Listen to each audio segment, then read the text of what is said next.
Hello students, welcome to the English class. I am Neeta, your English teacher, and today we are going to do the English grammar. आज हम English grammar करने वाले हैं और हमारे 7th grade का जो first lesson है that is the phrase and the clause. 7th grade में जो first lesson है वो the phrase and the clause है and we are going to discuss the phrase and the clause today. Okay, but before we discuss the phrase and clause, I just want to tell you why do we read grammar? What is the importance of grammar? What is the importance of reading grammar? So grammar तो बहुत ही important चीज़ है, लेकिन कुछ 5 points हैं जो मुझे लगता है कि they are the very most important part of our life और हम ये 5 points जो है यहाँ पे आज discuss करेंगे about the importance of grammar. तो ये grammar जो है first point is good grammar enhances accuracy and thus conveys the correct message. तो अगर हमारी ग्रामर अच्छी है, हम अगर कोई भी सेंटेंस बोलते हैं ग्रामेटिकली करेक्ट बोलते हैं तो उससे हमारी जो एक्यूरेसी है वो एनहांस होती है, वो बढ़ती है और हम जो अपना मैसेज जो भी हम बोलना चाहते हैं, जो भी हम बात बताना चाहते हैं लोगों को, वो बिल्कुल एक्यूरेटली बता पाते हैं. ठीक है ना, कुछ भी मिसकम्युनिकेशन नहीं होता है अगर हम अच्छे से ग्रामर जो है वो यूज़ करें तो. It enhances the it stops the miscommunication. Okay, next point is grammar is indispensable in formal academic and professional writing. अगर कोई जो है वो बड़े होके ऑथर बनना चाहता है, लिखना चाहता है, ठीक है ना, तो उसके लिए ये बहुत ज़रूरी है कि वो जाने करेक्ट यूज़ ऑफ ग्रामर को सही से यूज़ करना. अगर वो नहीं जानेगा तो ही कैन नॉट राइट इट. जो उसकी राइटिंग्स होंगी they will be of no use. People will not like it, people will not understand what he has written if he will write in a incorrect form of grammar. Okay, next third point that I feel that why grammar is important is the grammar increases credibility and respect. अगर हम अपने sentences को अच्छे से बोले, अगर हम अपने जो भी हमारी इमोशंस हैं उनको एक करेक्ट फॉर्म में, ग्रामर के करेक्ट फॉर्म में बोले तो उससे लोगों को लगता है कि हाँ इसे he is a good speaker. ठीक है, वो अच्छा स्पीकर है और उसके पास वोकैबुलरी भी है, उसके पास वर्ड्स भी हैं और उसके पास करेक्ट यूज़ ऑफ ग्रामर जब उसमें ऐड हो जाता है तो वो लोग जो हैं वहाँ पे हमें क्या मिलती है, हमें क्रेडिबिलिटी मिलती है और रिस्पेक्ट मिलती है. So next point, next importance what I feel is the grammar sets you apart from your competition. तो आजकल क्या है कि हर जगह हम जितना भी पढ़ाई लिखाई कर लें we have to face interviews.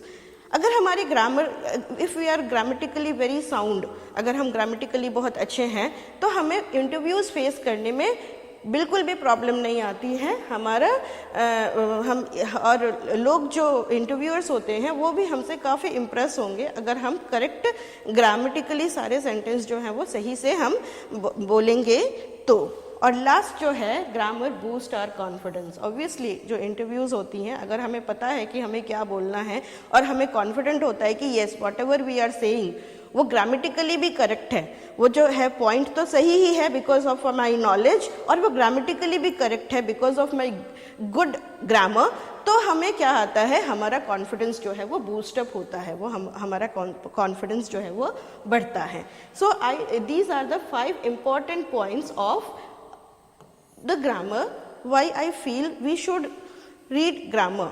ठीक है ना, इंग्लिश के ग्रामर की इम्पोर्टेंस क्या है, मुझे ये 5 पॉइंट्स जो हैं वो, और इसके अलावा भी बहुत सारे इम्पोर्टेंट चीज़ें हैं जो ग्रामर जिसके लिए हमें ग्रामर जो है वो पढ़ना चाहिए. तो चलिए आज हम अपना 7th ग्रेड का जो फर्स्ट चैप्टर है ग्रामर का उसको शुरू करते हैं और वो क्या है, the noun phrase and the phrase and the clause. Okay, तो the phrase and the clause पढ़ने से पहले वी विल सी दिस. पूरा का पूरा जो इंग्लिश ग्रामर है सबसे पहले वो किन चीज़ों से बना हुआ है, वो उसका जो सबसे जो बोलते हैं कि smallest an element is made up of atom. Smallest part जो होता है एक एलिमेंट का, वो होता है एटम। स्मॉलेस्ट पार्ट जो है वो एटम होता है, एक एटम से बना हुआ है सारे एलिमेंट्स। और एक लिविंग थिंग जो है उसका जो स्मॉलेस्ट फंडामेंटल यूनिट होता है वो सेल्स होता है। वैसे ही इंग्लिश ग्रामर का जो स्मॉलेस्ट फंडामेंटल यूनिट जो है वो क्या है, लेटर्स। जो हम लेटर्स बोलते हैं, अल्फाबेट्स जो होते हैं इंग्लिश के A to Z, they are the fundamental unit of grammar. Okay, ये A to Z लेटर्स हैं, इनसे हमारे वर्ड्स बनते हैं। इनसे हमारे क्या बनते हैं, वर्ड्स बनते हैं। ये सारे इन्हीं A to Z लेटर्स को मिला करके हम क्या बनाते हैं, वर्ड्स। ये वर्ड्स जो हैं, ये जब एक या एक से अधिक वर्ड्स को जब हम एक साथ कंबाइन करते हैं तो वो क्या बनते हैं, फ्रेजेस। फॉर एग्जाम्पल, जैसे वर्ड का एक एग्जाम्पल लेते हैं, सन। ओके, सन। अब हमने क्या किया, अब हमने यहाँ फ्रेज में क्या है, मोर देन 2 वर्ड्स को हम फ्रेज कहते हैं। तो द सन इज, ये क्या हो गया, ये एक फ्रेज हो गया। The sun is a phrase. उसके बाद जब बहुत सारे फ्रेजेस नहीं, बहुत सारे वर्ड्स, तो ये तो फ्रेज हो गया, ठीक है। It does not have a subject and a predicate. जरूरी नहीं है कि उसमें एक सब्जेक्ट और प्रेडिकेट हो, जरूरी नहीं है, होता है, नहीं भी होता है, ठीक है, तो वो फ्रेज होता है। अब उसके बाद आता है क्या, क्लॉज। फ्रेज से बनते हैं क्लॉज, और क्लॉज क्या होते हैं, a clause has a subject and a predicate. Clause का एक सब्जेक्ट होता है और एक प्रेडिकेट होता है, लेकिन वो कंप्लीट सेंस नहीं देता है। जैसे कि फ्रेज जो है ये भी, it also gives us some sense, लेकिन ये कंप्लीट सेंस नहीं देता है, कंप्लीट सेंस जो है ये नहीं देता है। वैसे ही हमें क्लॉज भी जो है कभी कभी कंप्लीट सेंस देता है और कभी कभी वो हमें कंप्लीट सेंस नहीं देता है। लाइक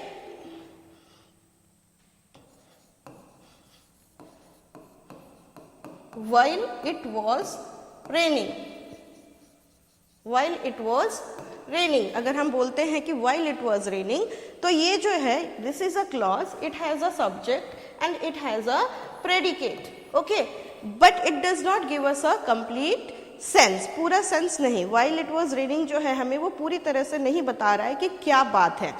तो ये होते हैं क्लॉज, जो हमें पूरी तरह से नहीं बताते हैं कि क्या बात है, लेकिन जो वो sentence, a group of word which gives us a complete meaning, ठीक है, that these are called sentences. तो वो सेंटेंसेस कहलाते हैं, जैसे कि the sun is a big ball of fire, the sun is a big ball of fire. Okay, तो ये क्या है, it is giving us a complete sense, it has a subject, it has a predicate and it is giving us a complete sense।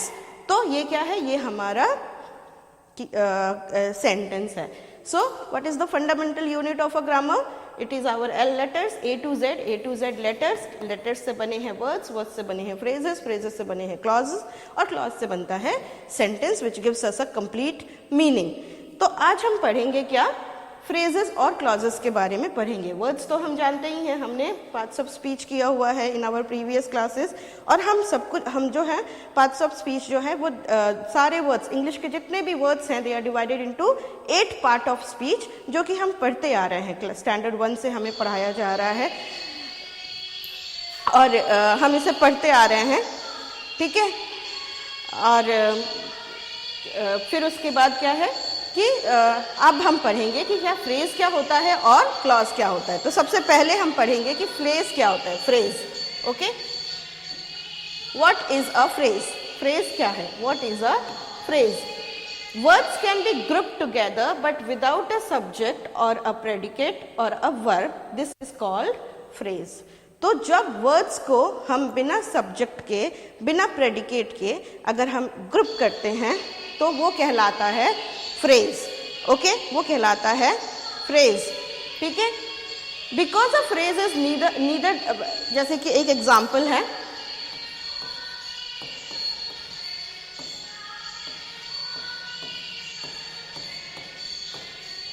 In the park, in the park. Okay, तो यहाँ पे because क्या है, it does not have a, in the park is a group of words but it does not have a sentence, I mean it does not have a subject and a predicate. ठीक है, predicate तो है लेकिन subject इसका गायब है, तो ये कहलाते हैं फ्रेज। इनका ना सब्जेक्ट होता है, कभी सब्जेक्ट होता है, कभी प्रेडिकेट होता है, लेकिन सब्जेक्ट और प्रेडिकेट दोनों नहीं होता है।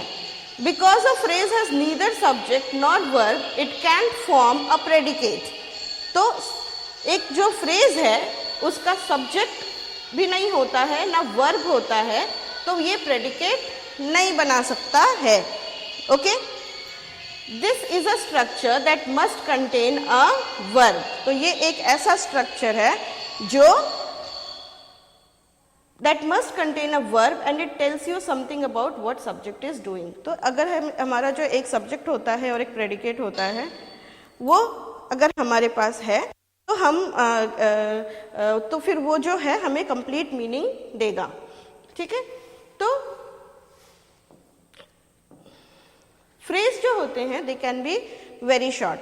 फ्रेज जो हैं वो बहुत शॉर्ट होते हैं या फिर बहुत लॉन्ग भी हो सकते हैं, यानी कि a phrase can be more 2 words और मोर देन 2 वर्ड्स। जैसे कि 2 एग्जाम्पल्स ऑफ फ्रेजेस हैं। यहाँ पे जो फर्स्ट एग्जाम्पल है आफ्टर डिनर, इसमें क्या है, देयर आर ओनली 2 वर्ड्स, ना कोई सब्जेक्ट, ना कोई प्रेडिकेट है, ना कोई सब्जेक्ट है, कुछ भी ऐसा डिफाइन किया हुआ नहीं है कि हाँ इसका सब्जेक्ट और प्रेडिकेट, कुछ भी डिफाइन किया हुआ नहीं है। ठीक है, फ्रेजेस वेट। फिर दूसरा जो एग्जाम्पल है वो क्या है, waiting for the rain to stop. Waiting for the rain to stop. Okay, waiting for the rain to stop, इसमें क्या है, there are more than 2 words. There are more than 2 words, लेकिन कोई सब्जेक्ट और प्रेडिकेट ऐसा नहीं है। तो this is also a phrase but it is a long phrase. ये क्या है, this is a short phrase and this is a long phrase. Okay, phrase can't be used alone. phrase को हम अकेले यूज नहीं कर सकते हैं, but you can use them as a part of sentence. phrase जो है उसे हम अकेले यूज नहीं कर सकते हैं, लेकिन as a part of sentence उसको यूज किया जाता है, क्योंकि वो complete sense नहीं देता है। ठीक है, phrase जो है वो complete sense नहीं देता है, तो वो अकेले यूज कभी भी नहीं होता है। अगर उसको यूज करना है तो उसको as a part of sentence ही हम यूज करते हैं, where they are used as a part of speech, और वो पार्ट ऑफ स्पीच के जैसे भी यूज होता है। Okay, now just see what is clause. तो ये तो फ्रेज के फ्रेज था कि व्हाट इज अ फ्रेज। अब हम आते हैं कि क्लॉज क्या होता है। ठीक है, तो what is a clause. Clauses are group of words that have both subjects and predicates. Clause क्या होते हैं, क्लॉज का एक सब्जेक्ट भी होता है और एक प्रेडिकेट भी होता है। ठीक है, हमें क्या पता है कि एक सेंटेंस में एक सब्जेक्ट होता है और एक प्रेडिकेट होता है। Sentence can be divided into 2 parts, a subject and a predicate. Okay, तो यहाँ पे क्लॉज में भी क्या होता है, एक सब्जेक्ट भी होता है और एक प्रेडिकेट भी होता है। Unlike phrases, a clause can sometimes act as a sentence. तो clause जो है फ्रेज के जैसा नहीं होता है, ये कभी कभी क्या करता है, सेंटेंस का भी काम करता है। अनलाइक अ फ्रेज, वो कभी कभी सेंटेंस का भी काम करता है, और ऐसे क्लॉज को कहा जाता है इंडिपेंडेंट क्लॉज। इसको क्या कहा जाता है, इंडिपेंडेंट क्लॉज। इसे कहा जाता है इंडिपेंडेंट, यानी ये स्वतंत्र है, ये एक सेंटेंस के जैसे भी काम कर सकता है, और इसे कहा जाता है इंडिपेंडेंट क्लॉज। स्वतंत्र है एक सेंटेंस के रूप में यूज होने के लिए, लेकिन ये हमेशा ऐसा नहीं होता है। This is not always the case and some clauses can't be use on their own. लेकिन कुछ क्लॉजेस जो हैं उनको क्या करना पड़ता है कि उन्हें दूसरे एक और पार्ट ऑफ सेंटेंस के साथ ऐड किया जाता है, तभी वो कंप्लीट मीनिंग दे पाते हैं, और ऐसे क्लॉज को कहा जाता है subordinate clause, which need another group of words to give it a complete sense. Okay, so these are called subordinate clause. तो हम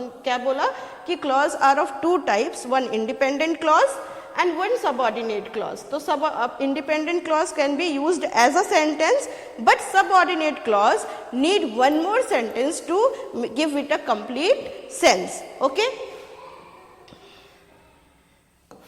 let's see, understand this by this example. An example of a subordinate clause is, subordinate clause के क्या example है? When the man broke into the house. ये क्या है? This is an independent, this is a subordinate clause. When the man broke into the house, यानी कि जब वो आदमी घर के अंदर घुसा, घर को तोड़ के, या फिर ब्रोक इनटू द हाउस यानी ताला तोड़ के घुसने को कहते हैं ब्रोक इनटू द हाउस। तो जब वो आदमी ताला तोड़ के या फिर जैसे भी घर में घुसा, खिड़की से या फिर कहीं से भी, तो ये क्या है? जब वो घुसा, यानी it is not giving a complete sense. कब घुसा, क्या हुआ, वो हमारे मन में एक क्वेश्चन मार्क जो है वो है, तो ये कहलाते हैं सबऑर्डिनेट क्लॉज। अब उसके बाद एग्जाम्पल ऑफ इंडिपेंडेंट क्लॉज क्या है? The dog barked at him, the dog barked at him, कुत्ता उसके ऊपर भौंका, तो it is giving a complete sense. तो ये क्या है? ये इंडिपेंडेंट क्लॉज है, एक कंप्लीट सेंस दे रहा है, the dog barked at him. लेकिन ये ऊपर वाला जो है ये कंप्लीट सेंस नहीं दे रहा है। तो while the independent clause could be used by itself, independent clause को हम अकेले यूज कर सकते हैं, it will give us a complete sense. The subordinate clause could not. subordinate clause को किसी की जरूरत है तभी हमें वो complete meaning देगा, नहीं तो हमारे मन में क्या है? क्वेश्चन मार्क्स ही हैं कि क्या हुआ, कब हुआ, कैसे हुआ, ठीक है। तो उसको करेक्ट करने के लिए सबऑर्डिनेट क्लॉज को क्या किया जाता है? इंडिपेंडेंट क्लॉज के साथ जोड़ा जाता है। Now it will give a complete sense, जैसे कि when the man broke into the house the dog barked at him. जब आदमी घर के अंदर घुसा तो क्या हुआ? कुत्ता उसके ऊपर भौंका। कंप्लीट मीनिंग, जब वह आदमी घर के अंदर घुसा तो कुत्ता उसके ऊपर भौंका, is a complete, it is giving a complete sense, ठीक है। और अगर हम सिर्फ इतना ही बोलेंगे when the man broke into the house, तो हमें पता है, तो हमें समझ में नहीं आएगा कि हाँ तब क्या हुआ, कब हुआ, ये सारे क्वेश्चंस जो है वो हमारे मन में रहेंगे। Okay, so this is about phrase and clause. I hope you understood what is the difference between a phrase and a clause. हम इसको थोड़ा सा और अच्छे से देख लेते हैं कि क्या डिफरेंसेस हैं between a phrase and a clause. तो क्लॉज में क्या होता है? Must contain both a subject and a predicate. तो क्लॉज में एक सब्जेक्ट भी होता है और एक प्रेडिकेट भी होता है। क्लॉज में एक सब्जेक्ट भी होता है और प्रेडिकेट भी होता है, फिर भी वो कंप्लीट सेंस नहीं देता है। फ्रेजेस में क्या होता है? Phrases do not require a subject और अ प्रेडिकेट। फ्रेज को क्या है? इट इज अ 2 words और मोर देन 2 words। जरूरी नहीं है कि सब्जेक्ट हो, जरूरी नहीं है कि प्रेडिकेट हो। जैसे कि when she forgot her car keys, when she forgot her car keys, जब वो अपना चाबी भूल गई, अपने कार की चाबी भूल गई। तो जब वह अपने कार की चाबी भूल गई तो क्या हुआ? फिर हमारे पास क्वेश्चन मार्क है ना, हमें पता नहीं क्या हुआ उसके बाद। तो it is not giving a complete sense, but it has a subject and it has a predicate. लेकिन इसके पास क्या है? सब्जेक्ट भी है, इस सेंटेंस, इस ग्रुप ऑफ वर्ड्स में सब्जेक्ट भी है और प्रेडिकेट भी है। अब हम यहाँ पे देखते हैं without her parents blessings, without her parents blessings. Predicate तो है but there is no subject, subject जो है वो क्या है? मिसिंग है। तो it is a phrase, it does not have a subject and a predicate. Combination of subject और प्रेडिकेट नहीं है, that means it is a phrase. Things took a turn for worse. Things took a turn for worse. Again, it has a subject and a predicate, but it is not giving the complete meaning. Okay, so this is a clause. And after the earthquake, after the earthquake में हमें पता नहीं क्या subject क्या predicate, so this is a phrase. Okay, so I hope by now you all have understood the difference between the phrase and the clause. Phrase और clause का difference मुझे लगता है कि अब सबका जो है वो क्लियर हो गया होगा। Okay, now let's see phrase और क्लॉज के बाद क्या आता है? सेंटेंस। ओके, सो सेंटेंस क्या होता है? सेंटेंस के पास एक सब्जेक्ट होता है, एक प्रेडिकेट होता है and it gives us a complete sense. Okay, a complete sentence has a subject and a predicate and often be composed of more than one clause। और ये एक से ज्यादा क्लॉज से मिलकर बनता है, ठीक है। as long as it has a subject and a predicate, a group of words can form a sentence। तो अगर उसके पास सब्जेक्ट भी है और प्रेडिकेट भी है तो एक ग्रुप ऑफ वर्ड जो है वो सेंटेंस बन सकता है नो मैटर हाउ शॉर्ट, और वो कितना छोटा है, जरूरी नहीं है कि खूब बड़ा, छोटा सा भी हो सकता है। जैसे कि ये एग्जाम्पल है, you ate fish, only 3 words, you ate fish, तुमने मछली खाई, 3 words, but it is giving a complete sense कि हाँ तुमने मछली खाई। तो ये क्या है, 3 वर्ड्स से बना है। इट हैज अ सब्जेक्ट, एक सब्जेक्ट है, और ये प्रेडिकेट है, और ये कंप्लीट मीनिंग दे रहा है। So this is called a sentence. This is an example of sentence. Okay, now just see, more complex sentences can combine multiple clauses or phrases. जो सारे complex sentences होते हैं उनमें बहुत सारे clauses हो सकते हैं और बहुत सारे phrases हो सकते हैं। ओके, बहुत सारे क्लॉज हो सकते हैं, बहुत सारे फ्रेज हो सकते हैं अगर वो कॉम्प्लेक्स सेंटेंस है तो to add additional information about what is described, तो क्लॉजेस में बी कंबाइंड यूजिंग कंजंक्शंस। तो 2 क्लॉज को हम किस चीज से कंबाइन करते हैं, कंजंक्शन से कंबाइन करते हैं, जैसे कि एंड और बट और। तो ये तो है ही एंड बट एंड और, इसके अलावा भी बहुत सारे कंजंक्शन होते हैं, बहुत सारे कंजंक्शंस होते हैं। For example, he went out to dinner but didn't enjoy the meal, यानी कि पहला सेंटेंस है he went out to dinner. He went out to dinner is giving a complete sense, but he didn't enjoy the meal is giving some extra information about the dinner. Okay, और क्या information दे रहा है कि उसे मील बिल्कुल भी अच्छा नहीं लगा। तो हमने ये 2 इंडिपेंडेंट क्लॉज है जिसको किससे ज्वाइन किया है, बट से ज्वाइन किया गया है।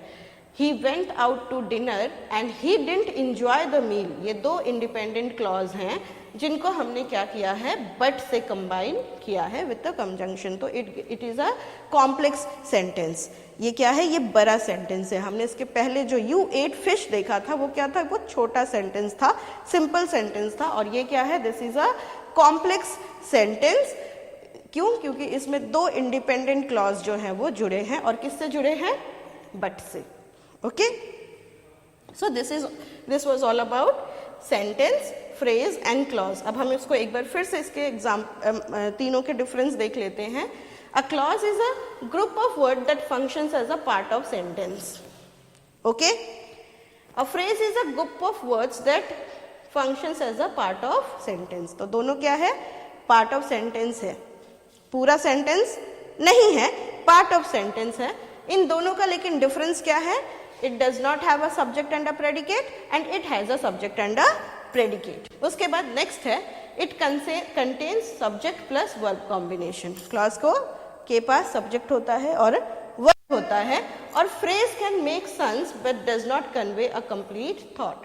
लेकिन फ्रेज के पास सब्जेक्ट और प्रेडिकेट का कंपोजिशन नहीं होता है, कॉम्बिनेशन नहीं होता है, और लेकिन फिर भी ये थोड़ा कुछ सेंस देता है। जैसे कि अगर हम बोलते हैं इन द नाइट बोल रहे हैं तो रात में थोड़ा सेंस तो दे रहा है कि कब की बात हो रही है, रात की बात हो रही है, क्या बात हो रही है नहीं पता, बट रात में इन द नाइट। ओके, तो कुछ सेंस देता है but not a complete sense, और उसमें कोई सब्जेक्ट और प्रेडिकेट का कॉम्बिनेशन नहीं होता है। Subordinate clause depend on main clause to give a complete thought, और सबऑर्डिनेट क्लॉज जो है वो मेन क्लॉज के ऊपर डिपेंड करता है कंप्लीट करने के लिए सेंटेंस को। फ्रेज में जैसे कि सब्जेक्ट और वर्ब का कॉम्बिनेशन नहीं होता है, हमने बोला।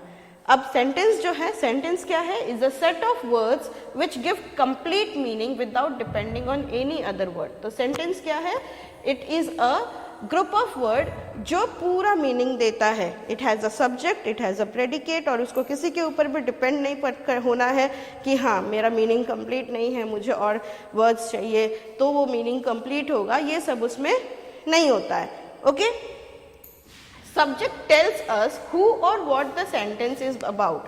तो जो एक सेंटेंस है उसका सब्जेक्ट क्या बताता है, सब्जेक्ट किस लिए यूज होता है, कर्ता। करता क्या है, जो एक्शन करता है, जो काम करता है उसको सब्जेक्ट बोलते हैं। और एक और चीज़, हर एक सेंटेंस में काम ही नहीं हो रहा है, कुछ सेंटेंसेस हमें इंफॉर्मेशन भी देते हैं, तो वो इंफॉर्मेशन किसके बारे में है वो भी सब्जेक्ट होता है। सब्जेक्ट के बारे में सेंटेंस में बताया जाता है कि वो क्या है, क्या इंफॉर्मेशन दे रहा है वो सेंटेंस, वो सब्जेक्ट के बारे में बताया जाता है। और क्या, who is performing the verb, और वो क्या एक्शन करने वाला है। ठीक है। Predicate is a part of sentence that tells us about the subject. और प्रेडिकेट क्या होता है, वो सब्जेक्ट की या तो इंफॉर्मेशन देता है या फिर उसके एक्शन के बारे में हमें बताता है। And it always contains a verb, और इसके पास हमेशा एक वर्ब होता है। अब वर्ब नहीं है तो वो सेंटेंस नहीं होगा। ओके, अगर वो वर्ब नहीं है तो वो सेंटेंस नहीं होगा। जैसे कि for example, let's see one example.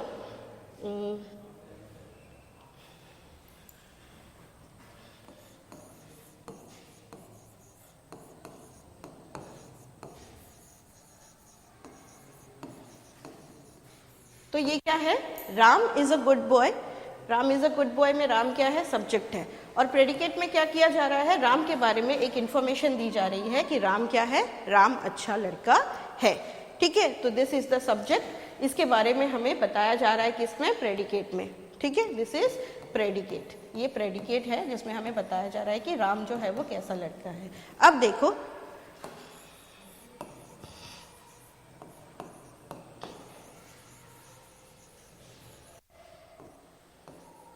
Ram is eating a mango. यहाँ पे राम क्या कर रहा है, काम कर रहा है। तो यहाँ पे क्या बताया जा रहा है कि राम एक एक्शन कर रहा है, और वो एक्शन क्या है, ईटिंग अ मैंगो। तो यहाँ पे सब्जेक्ट जो है, यहाँ इस सेंटेंस में सब्जेक्ट के बारे में एक इंफॉर्मेशन दी गई, और इस सेंटेंस में सब्जेक्ट के एक्शन को बताया गया। ठीक है, तो क्या होता है, एक सेंटेंस में एक सब्जेक्ट होता है और प्रेडिकेट होता है। सब्जेक्ट जो है उसके बारे में इंफॉर्मेशन दी जाती है, वो पार्ट कहलाता है प्रेडिकेट। सब्जेक्ट जो काम कर रहा है उसके बारे में बताया जाता है, तो वो कहलाता है predicate. Okay, understood. So a sentence has a subject and a predicate. Okay, तो ये हमारा था the difference between the what was phrase, clause and sentence. हमने आज ये कर लिया। ठीक है, और अब हम थोड़े से एक्सरसाइजेस करेंगे जिसमें हम बताते हैं क्या है कि फ्रेज और क्लॉज हमें इसमें बताना है कि जो अंडरलाइन वर्ड्स हैं, ठीक है ना, group of words which are underline, वो फ्रेज हैं या क्लॉज हैं। ओके, तो phrase in state whether the underline group of words are phrase और अ क्लॉज। तो पहला है जो वो है कि it was an act of kindness. It was an act of kindness. तो ऑफ काइंडनेस जो है ना, इसमें सब्जेक्ट है ना प्रेडिकेट है, so what it will be, it will be a phrase. Around the earth, around the earth भी क्या है, इसमें भी ना कोई सब्जेक्ट है और ना कोई प्रेडिकेट है, तो ये भी क्या है, हमारा फ्रेज है। Under the tree, under the tree में भी ऐसा कोई स्पेसिफिक सब्जेक्ट और प्रेडिकेट नहीं है, so it is also a phrase. On the table, तो ऑन द टेबल भी क्या है, फ्रेज है, बिकॉज कोई स्पेसिफिक सब्जेक्ट या प्रेडिकेट इसमें भी नहीं है। अब देखो नेक्स्ट है, he she looked out of the window, out of the window. तो यहाँ भी हमें समझ नहीं आ रहा है कि सब्जेक्ट है या प्रेडिकेट है या क्या है। This is also just a group of words which gives some sense, तो ये भी फ्रेज है। अब हम देखते हैं who works in merchant navy, who works in merchant navy. तो यहाँ पे एक सब्जेक्ट है हु, और वर्क्स इन मर्चेंट नेवी जो है वो प्रेडिकेट है, so this will be a clause. Okay, which is made of gold, which is made of gold, so which is a subject and is made of जो है वो क्या है, ये प्रेडिकेट है, तो this is also a clause. उसके बाद without food and water, without food and water जो है इसमें ना सब्जेक्ट है ना प्रेडिकेट का कुछ आइडिया है, तो ये है क्या, phrase. whom I met on the street was a traveler, तो whom I met, I जो है वो सब्जेक्ट है and this is the predicate, so this is a clause, ये भी clause है। she recognized him at once, again this is a phrase। I don't know what he did with the money, so it has a subject and a predicate, so it is also a clause। And while it is raining, तो while it is raining में it has a subject and a predicate, so it is also a clause. We can see the examples of this over here.